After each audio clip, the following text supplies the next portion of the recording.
Good afternoon. Hello, SciManDan. How are you, mate? So here we are again, eh, Mucker?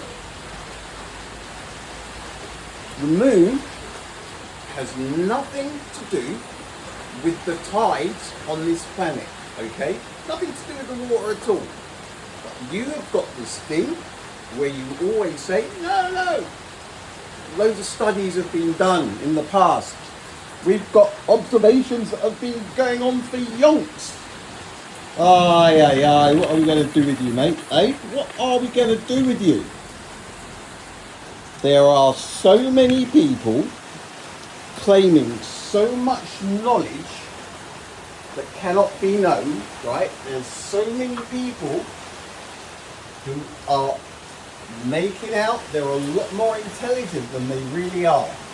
And people just do not realise, right?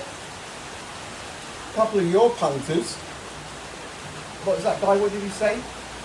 Something about me being an idiot. Oh, I don't know. Listen, the facts are, I'm still waiting for a logical explanation for how a solar eclipse can play out with Mickey Mouse photons, because there is no explanation. Same as there is no explanation for how Roma in 1676, without any timekeeping devices, look, it's a list that just keeps on going, SciManDan, alright? I'm not sure which side you're on, to tell you the truth. Right, 1980. Got a couple of things to get through, at least half an hour. I know you love it, mate. Secrets of the oceans, okay? And again, you could be on my side. Maybe this is a little, you want to jump ship and you're making me popular, aren't you? I like your work, SciManDan. Right. Now, what we have, a couple of little bits and pieces that I want to read out. It's about the water, all right? Highlighted a couple. I've already lost the first one. This won't take long. Now, the one of the biggest things about all of this, it's the other bodies of water on this planet are not moving, right? You've got this thing where the moon is just dragging all of this water everywhere. But we've got the Black Sea, the Caspian Sea, we've got all of the Great Lakes in the US, some lakes in Canada. There's lakes all over the planet. I shouldn't say planet, I'll say Earth. Not even a millimeter. So where's your logical explanation for that? Where is the logical explanation? Your logical explanation will be, well, they probably just don't move, and we've got so many other studies that have been done that it's been checked over and over. And that is going to be humanity's downfall, because you guys just presume, right? You just presume. Now, first one coming up. And here we go. Now, wasn't this far forward, was it? Yeah, here we go. Right, where's my glasses? Please be here. Alright, ready? Now this is 1980, alright? The currents have been known for a long time, alright? For a long time. Sailors have used them for centuries to speed their progress across the oceans. Some of these, like the Gulf Stream, are fairly well charted. But whatever is known about them, the mystery of why they flow is not yet known. Now this was in 1980. In 1980, they did not know, I'm not talking about the tides, I'm talking about the currents. They did not know why the currents were doing what they were doing. Of course, now it doesn't matter what I say, you're going to say, well, yeah, but that was 40 years ago. They know now, but do they? Do they really? How much do they know about the bottom of the ocean? Seriously, how much do they know about the bottom of the ocean? I'm just going to pause you for a second. I'm just going to go and grab another book. And I'll pause. So again, how much do you honestly think they know about all that down there?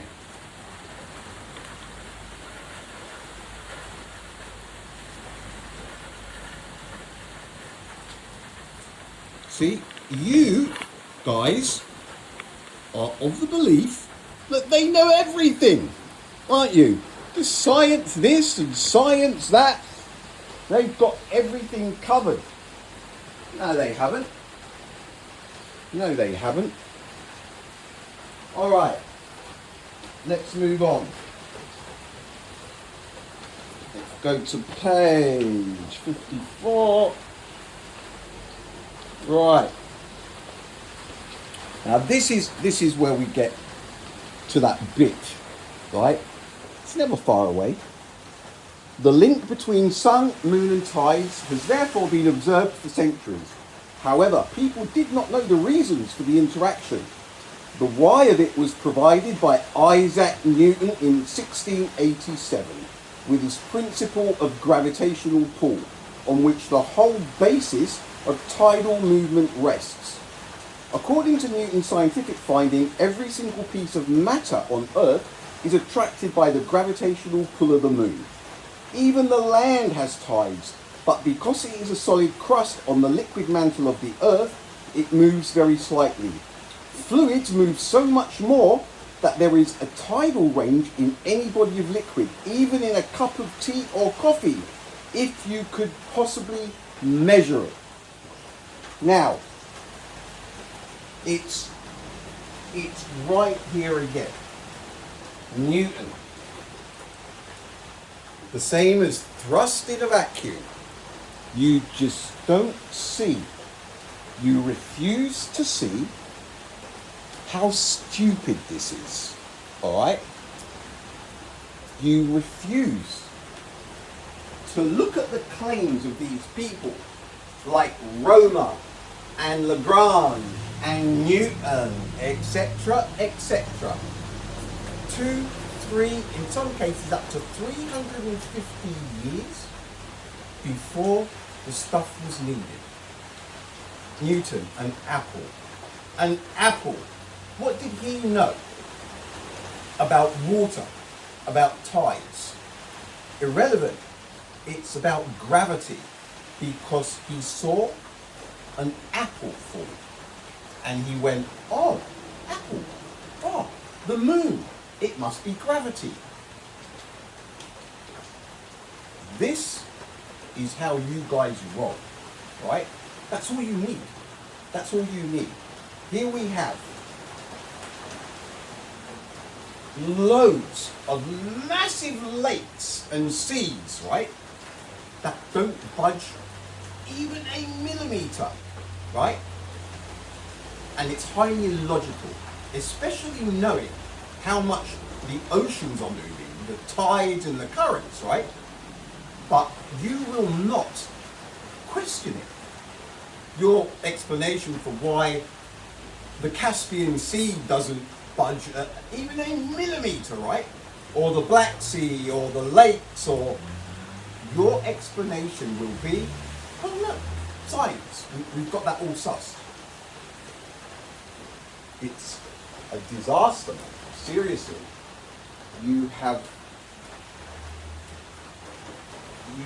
People don't know how to think. You don't know how to question stuff. You've had everything, you've been told what to think, right? Now, here we go. This is the last lot, all right? The moon complicates things still further by not moving around the Earth in an exact orbit. It swings elliptically backward and forward in relation to the equator, setting the oceans oscillating in two types of tidal rhythm. In some areas, the result is the pattern with which Europeans are familiar. 2 high and 2 low waters a day at roughly similar heights. These are semi-diurnal oscillations. Elsewhere, such as in the Gulf of Mexico, there is only 1 high and 1 low tide each 24 hours and 50 minutes. This is a diurnal oscillation. In still other regions, the Pacific and Indian Oceans, for example, there are 2 high and 2 low waters a day, but the difference in heights of the morning and afternoon high waters is considerable. These are called mixed tides. Now, did you notice something there? They don't tell us why it happens. They just tell you it's called a diurnal, or a mixed, or a semi-diurnal. Why on earth, in the Gulf of Mexico, it can have a week of 2 tides per day? And then it will have a shift, and it will only have 1 big, not when I say big, not even a meter. Take 16 hours, 18 hours. Where is your moon pattern there? You reckon there's a pattern, Dan? No, there isn't, mate. There isn't. I'll show you that there isn't. You're wrong there. There is no structured pattern in between the moon, the sun, and the tides. Not one. You think these king tides, where it's got the neap tide and the, what's it? The king tide, the neap tide, the spring tide. You guys are making a massive boo-boo on this one. Let me finish this first, right? Right. When sun and moon pull on the world oceans to create a bulge on either side of the earth, it is not the bulge that is the tide. This can be proved by checking the time of a particular high tide against the position of the moon. You are listening, right? If the bulge were causing the tide, the moon would be directly overhead. But the time difference between the passage of the moon and high water can be anything up to 12 hours and 25 minutes. This is not to say that high water will never occur when the moon is overhead, but only that if it did, it would be purely coincidental. Now, you do understand that right there, they have just said, guys, there's no pattern. That's what that says, right?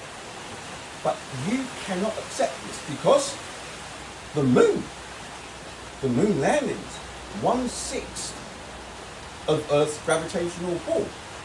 There's so much riding on the absurdity of the moon shifting the water that it doesn't matter what anybody says. You guys, because you're subjective and you believe the moon happened, you won't ever let it go. Even though I'm going to show you how illogical it is what you're believing. Alright? Last one. Tides can be predicted accurately for a given place once measurements of tidal range have been made at that point over a period of time. Now, you say, oh, but they've been predicting them for God knows how many years. You guys also thought it was Newton's laws of motion that predicted the solar eclipses.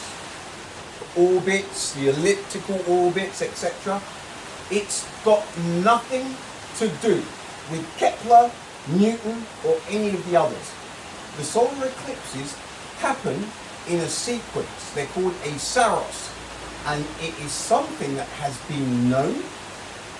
I don't even know how far back this goes.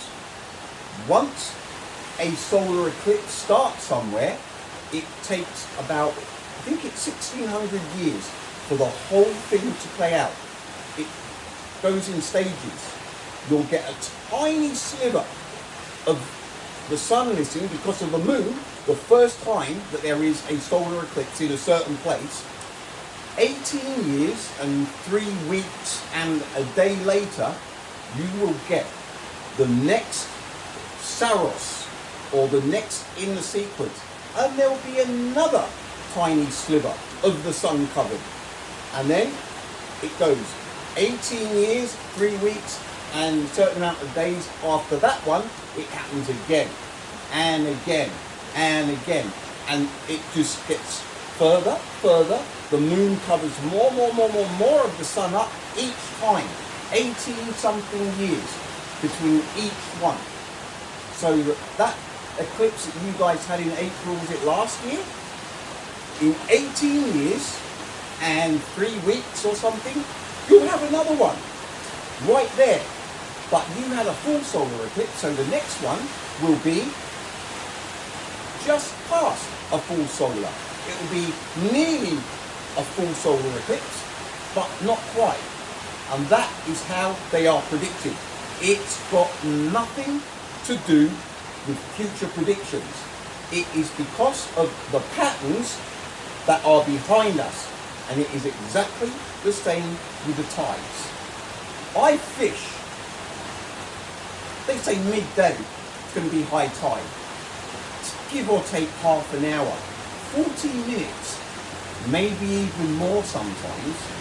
It is not an exact science. It is not an exact science. Right, here we go. Right? Here to show you why you're wrong about the moon dragging the tides. Right? You think it's a done deal. I'm telling you it's not, Dan. Nowhere near me. Right, what do we have here? Now, I've got a few pages open, all about the tides. See, this is the thing. You guys, you won't look, you won't go anywhere. You're happy, you're content with the information you've got. Everything's packaged nicely, isn't it? Doesn't work like that, mate. It doesn't work like that. You guys just accept what you're told because you do not know where to go to question stuff. You've been told what to think, not how to think. Unfortunately. Right. And here we go. The first one. I should have got the mouse ready. High tides are not directly under the moon because the Earth rotates faster than the moon orbits, dragging the tidal bulge ahead of the moon's position. So it's going that way. It's dragging the tidal bulge ahead of the moon's position. Now, excuse me, I thought gravity travelled at the speed of light. Should it not take 1.3 seconds for the water to be shifted? Or is it only when it's convenient? That's only when it's light. I see. Furthermore, there are two high tides daily. One on the side closest to the moon and another on the opposite side. Due to the Earth's centrifugal force, you said it wasn't. The Earth spins, it creates a centrifugal force that's trying to throw all of the water out. The moon attracts this one, but because the moon's pull is less strong on that side, it's Earth's centrifugal force that creates that bulge. And the moon is actually pulling on Earth. It's the things that you are believing, right? It's the things that you are, and you think it's logical, but it's not logical, Dan. It's far from logical. Right. I keep thinking it's a touch screen, but it's not. Right. Earth's rapid rotation. While the moon takes about a month to orbit Earth, the Earth spins once every 24 hours. This fast rotation drags the water bulges created by the moon's gravity ahead of the direct Earth-Moon line. Two high tides. The moon pulls Earth's water towards it, creating a bulge on the near side. Simultaneously, on the opposite side of Earth, the centrifugal force, the inertia, caused by the Earth-Moon system's rotation pushes water outward, creating a second simultaneous high tide. Now this is somewhere else that you guys crash and burn. It's constantly saying that there are two high tides and two low tides. That is far from the case. This is planet Earth. If there's high tide, this bulge, there are a mixed assortment of high and low tides all on this side of the planet. The same as there are highs and lows at the top. To think, it says it everywhere. There's a high tide on the side of the bulge and a high tide on the rear bulge. Wrong. Wrong 1,000 times. And you got that wrong, Dan, because that's something that you said. This stuff, mate, it's an insult. I was going to say to your intelligence, but why would I say that, right? Now listen, Dan, we can come back to that. Look, mate, the moon, it orbits the equator, right? The equator line. Should that not mean that any bulge should be along the equator? But please let me know about your logic for why it isn't, okay? Because it should be, but it's not, Dan. So again, why is that? I mean, surely you have an explanation, don't you? Right, let's bring this planet Earth down. I told you I'm going to give you an answer, and when I give you an answer, mate, I give you an answer.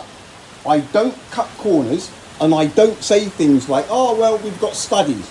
I explain it step by step.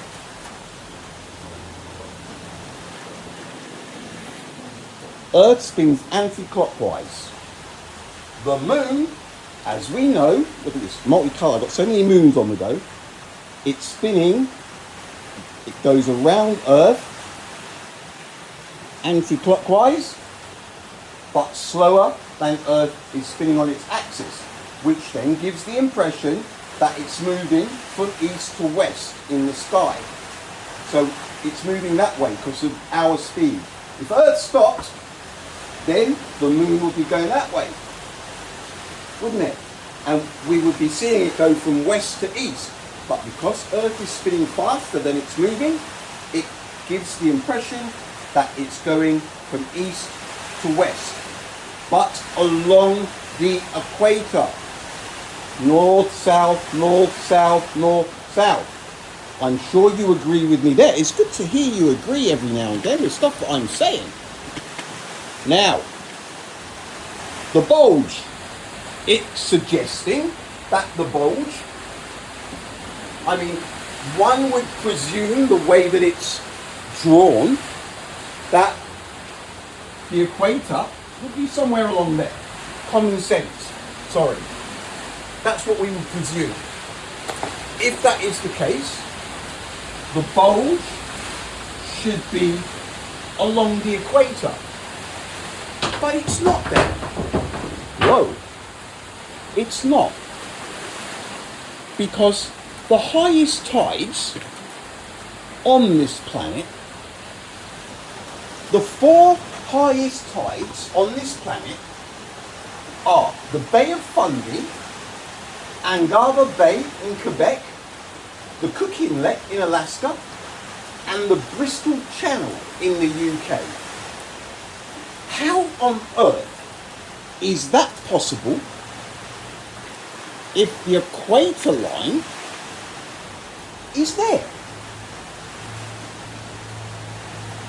And why has the Gulf of Mexico and the Mediterranean Sea, who are not too far away from the equator, especially the Gulf of Mexico, why do they have minimal tides? Again, you will not have a logical answer, SciManDan. All you can say is, well, look, because we have years and decades and centuries of... No, you haven't. You're presuming. And another thing, we spin that way. The moon is dragging the water, you would think, this way, obviously, right? Because it's dragging behind Earth's spin. It's going from east to west. Now, the Bristol Channel, the third highest tide on Earth. Please explain the logic to me. The moon, it's going to be coming from the east to the west, right, like this. How on earth is the Bristol Channel that's in there getting a high tide, the third highest, and the water is going in that way? When it's all land here, there's no water to speak of. There's no backup water, is there? Right? But all of a sudden, it's whoosh. Again, it's highly illogical. It's highly illogical. The Gulf of Mexico. You would think, right, it's the opposite here. You've got the equator there. Here you've got an open ocean, the Atlantic. It's turning. The moon is going to be coming this way from east to west, dragging this bulge, which you would think is along here. And look at the mouth of the Gulf of Mexico. You'd think it would lap it up. So it's got the Keys, it's got Florida in the way. But come on, past those islands and the Bahamas. The Bahamas. Again, it's like the Mediterranean Sea. Hardly any tide. Where is your logic there? Equator, the bulge, Atlantic Ocean. It's got the whole of the Atlantic to build the bulge up. And it gets there, but nothing happens. Not even a meter, right? And the Caribbean. Now, Dan, this is what I mean. You've got all of these things. They're all highly illogical. What do? You don't care about them because you're convinced that Newton, because of the apple, job done. And it's not like that, mate. I have already given you a good amount of reasons why the moon has nothing to do with the water on this planet. It's not shifting. Don't worry, mate, I haven't finished yet.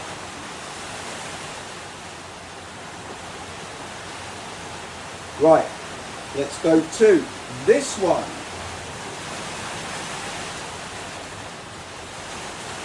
The Mediterranean, no tides and a great place to start sailing.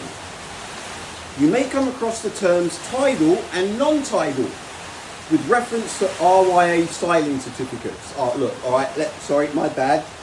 That one is about the certificate because there's no tides. High tides do not align perfectly with the moon because Earth's rapid rotation drags the water bulges ahead of the moon's slower orbit. The ocean takes time to move, causing the peak tide to lag behind the moon's direct overhead position. Let's go to the next one. Here we go. High tides are not directly under the moon because the Earth rotates faster than the moon orbits, dragging the tidal bulge ahead of the moon's position. Additionally, ocean water interacts with coastlines and the sea floor, causing delays, inertia in water movement, which prevents the bulge from perfectly aligning with the moon's gravity. But only sometimes, because there are times here when the moon is up there and it is bang on high tide. There are times when the moon is up there and it's bang on low tide. There are times when the moon is up there and it's in between tides. And there's times I can carry on. It does not matter where you are on Earth. It does not matter where the moon is in the sky. It has nothing to do with the high or low tides. There is no pattern. There is no pattern. Now you'll probably read a couple of things where it says, oh, they've known for centuries. But they haven't. It's all right here. There is no pattern. Now let's go to why does high tide not occur when the moon and sun are directly overhead? High tides result from the net tidal forces produced by the moon and the sun acting on Earth's oceans, not simply from the bodies being directly overhead. Several factors explain why the peak tides do not always coincide with the instant the moon or sun is at the zenith. Right, and here we go. Tidal forcing versus water response. The moon's and sun's gravity create a bulge in the ocean on the side facing the body. And because of centrifugal force in the Earth-Moon system, a second bulge on the opposite side, those bulges are the forcing pattern now. Oceans have inertia and friction. When the gravitational forcing moves as Earth rotates, the water takes time to accelerate and flow into the new equilibrium shape. A phase lag between forcing and observed tide. Listen, this is where it gets stupid. But you think you understand the science. The same as you do the speed of light with photons, with an 8-minute and 20-second delay coming from the sun. No, there isn't.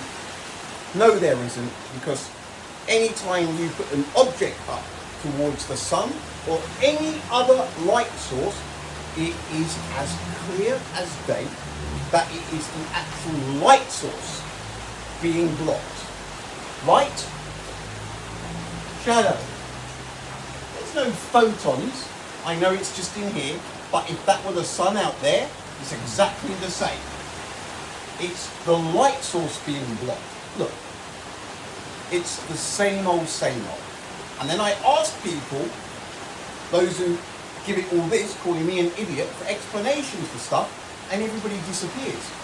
You think you understand the science, but you don't. You have this majority thing. Love ya. Right? That you think you're protected. You have this majority, all quick chats and sending comments my way. It's sad, because you do not understand the science you claim you understand. You don't. Where were we? Resonance and local dynamics. Coastal geometry, seafloor shape, bathymetry, continental boundaries and resonance of basins strongly modify timing and amplitude. A bay or continental shelf can delay or advance the local high tide by hours relative to the astronomical forcing. Right there, they have just said, we don't know, right? But you don't see it like that. You hear, oh, they've got it covered. No, they haven't. They haven't. Why? In the Gulf of Mexico, does it switch from a week of 2 tides to all of a sudden 1? in a 24-hour period. Where is your logical explanation for that? You won't have one, but you don't think you need one because science has it covered for you. No, it doesn't, SciManDan. Examples: tidal waves propagating. As long-period oceanic waves around ocean basins take time to reach a given location. Amphidronic systems, rotating tidal nodes, produce complex local phase patterns. Coriolis effect and wave propagation, that's another one, right? Look, I'm not going to carry on there, right? Look, this just goes on and on and on with different explanations for the same thing. Different explanations for the same thing. The moon drags the water, but it doesn't. There is no pattern to be found anywhere. There is no pattern to be found anywhere. Earth spins, the moon is going in that direction anti-clockwise, but it's moving from east to west in the sky because of our speed on our axis. Equatorial there. Why are we not getting any action at the equator? Why are the highest tides up north? Why do tides rise, then drop from the direction that they came? Now this is one of my own observations, SciManDan. This has nothing to do with anybody else.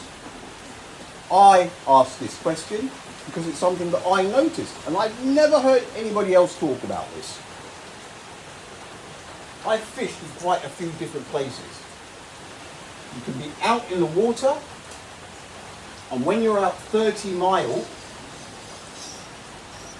you wouldn't necessarily know if the tide, the current, was being a high tide or a low tide, if you didn't have a chart and you didn't know the local waters. It's the current that I'm talking about, not the tides. You can be in a boat, right, fishing, the anchor straight down at low tide, right? The high tide comes and it gets pretty damn hairy sometimes. Let's say the tide's coming from this direction. The water goes up, the boat is forced back that way, and the anchor ends up down here because the boat is being pulled by the current.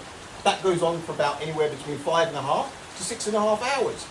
It gets to the top, the current stops, and again you have 20 minutes, 25 minutes where you could drop the anchor down again.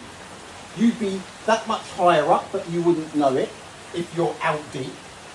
But then the tide drops, but it drops and it goes back in the same way that it came. Now don't tell me that that would have something to do with the moon and the tidal bulge, because it's highly illogical. It's highly illogical.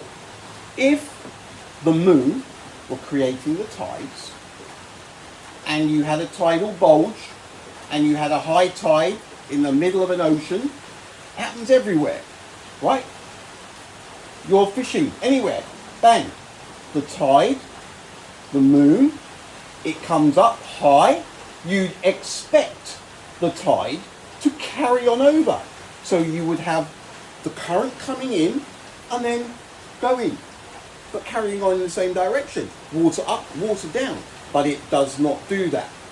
It goes up and then back down, but the water goes back the same direction that it came.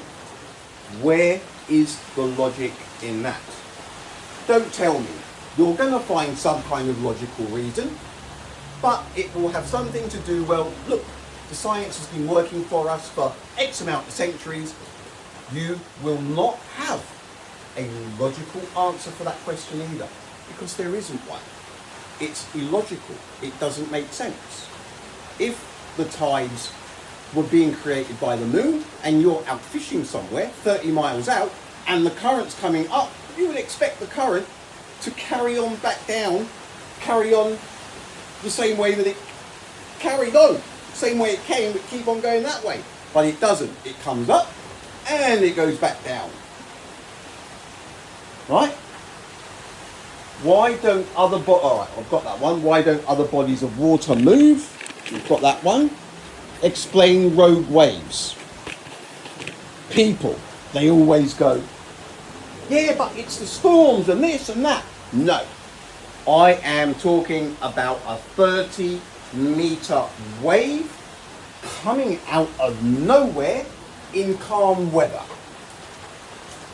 Google, I did this about a month ago, and I asked about the rogue waves, and the next day on Google they had all of this rubbish explanations for satellites here and satellites there, that they monitor the rogue waves now, and they are full of it. And Google and NASA have been working together since 2005. So where is the explanation for a 30-meter wave coming out of nowhere on calm when it's calm weather and swallowing a couple of ships up? Where is your logical answer? You won't have one. You'll say, oh, well, it's just got something to do with the shape of the terrain underneath, the subterranean and this, that and the other. The usual. Why is there no action along the equator? Where are the bulges? Why? Why is the Gulf of Mexico, the Mediterranean Sea? Is that thunder? It might be. Why? Why is where the bulges, where you'd expect all of this water, it's where the least of the tides are? Any logical answers? Of course not. But centuries and centuries of studies have worked for you so far, so you don't need to answer these questions. Why does Bristol Channel, I've already done that one, is facing the opposite way, the water's going that way, and it's flying in to the Bristol Channel when it's got no water behind it, because France is there, isn't it? Explanation? No. Why isn't there a specific pattern? Moon, high tide. Moon, high tide. Moon, high tide. There is never. I had this out with somebody who reckons he fished in New Zealand. There's always a freaking moon up above me when it's high tide. And I said, no, there isn't. And he checked, and there wasn't. Right? You have this thing where they tell you this bulge, that's the high tide, this is the low tide. It's so wrong. Here in Australia, we have a high tide in Sydney and a low tide in Melbourne, and they are only 1 hour timeline difference between the two. Here in Australia, around this coastline, you can have high, low tide, low tide. Here in Tasmania, you've got a high, a low, and a high at the same time. I presume that will mean there's a low, a high, and a low at the same time. Now, how does that make any sense? Listen, please.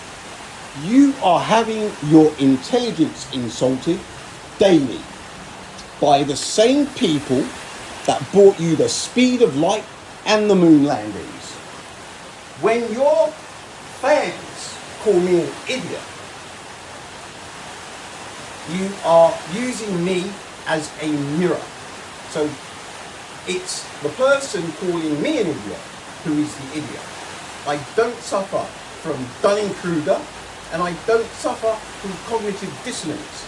I am extremely objective. You said I'm not. I am. I follow the facts and the evidence, SciManDan. I dropped you quite a few questions. This is a good exercise, mate. This is a good exercise. The moon does not have anything to do with the movement of water on Earth. If it did,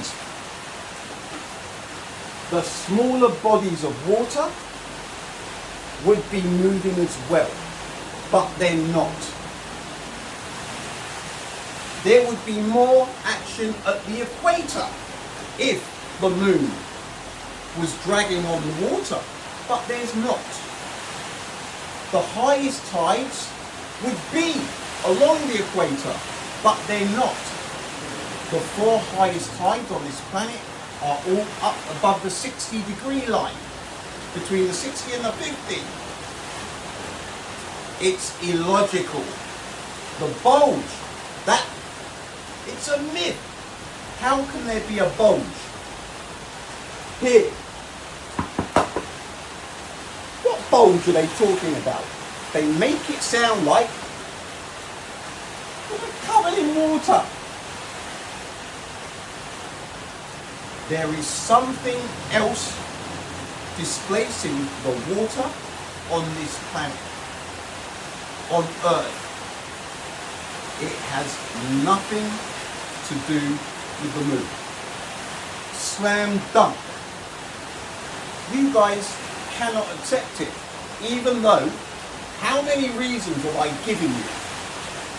You don't know how to process any information that contradicts what you believe in. That's one of your downfalls. That's your early education.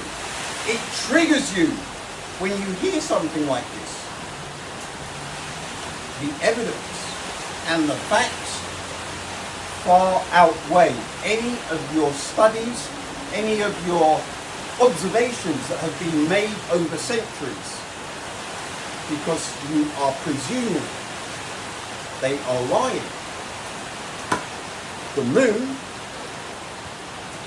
has nothing to do with any of the water movement on this planet. So what is it then? I don't know what it is. But the first thing you have to address here is the moon does not have a gravitational pull, folks. It's right here. All of this. Now, 1/6 of Earth's gravitational pull to land on the moon. Orbits. The gravity, free-falling, elliptical orbits. Do you know how much relies on gravity? Do you know how much relies on finite light, including relativity, when it's obviously absolute? Guys, wake up. All right, mate, SciManDan, I hope you have a drier weekend than me. And like I said, mate, on my side, there's no hard feelings whatsoever. I love this, right? I will go hammer and tongs with you. But what you are going to need to start doing, Dan, is coming up with some logical answers instead of hiding behind your illogical science. Because that's all you guys do. You keep hiding behind years of observations and the shoulders of giants. Liars and charlatans, mate. Liars and charlatans. One last thing before we go. Let me bring this up again to those muppets during the lunar eclipse. a disgrace. It is a disgrace. But how many people would notice something like this? Me? I see it. And it's a slap at... I cannot not see these things. Once again, while we're here,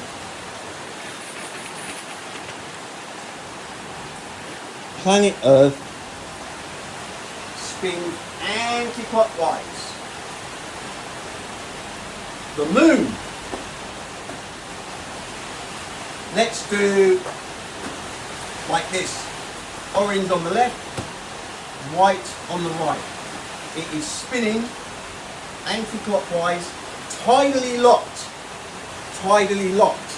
That means that at all times the orange face is going to be facing the west.